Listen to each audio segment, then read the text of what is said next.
নবী বলে দিয়েছেন যাদের স্বামী দেশের বাহিরে থাকে অথবা বাড়ি থাকে বউ, স্বামী থাকে অন্য জেলায়, ওই নারীদেরকে নবী উপদেশ দিয়েছে তোমরা সুন্দর পোশাক পরো না, ভালো করে সাজগোজ করিও না, কারণ অন্য কোনো পুরুষের নজর তোমার দিকে পড়তে পারে।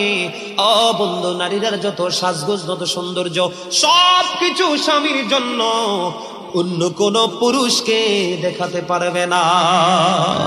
নারীরা হলো গোপনীয় জিনিস। কি জিনিস? গোপনীয় জিনিস। তারা থাকবে পর্দার ভিতরে, ঘর থেকে বের হলেও পর্দা নিয়ে বের হবে। যখন মহিলারা পর্দার বাহিরে চলে আসে গো, আমার নবী বলেছেন শয়তান তখন তাদেরকে দেখে উকি ঝুঁকি দেয়। মহিলারা যখন বন্ধু পর্দার বাইরে যায় দর্শনের শিকার হয়। কথা বলে না? আজকে পৃথিবীর ইতিহাসে তথা বাংলাদেশের ইতিহাসে দেখেন, একটা ইতিহাস দেখাতে পারবেন না একটা পর্দাশীল নারীর জীবনে কোনো কলম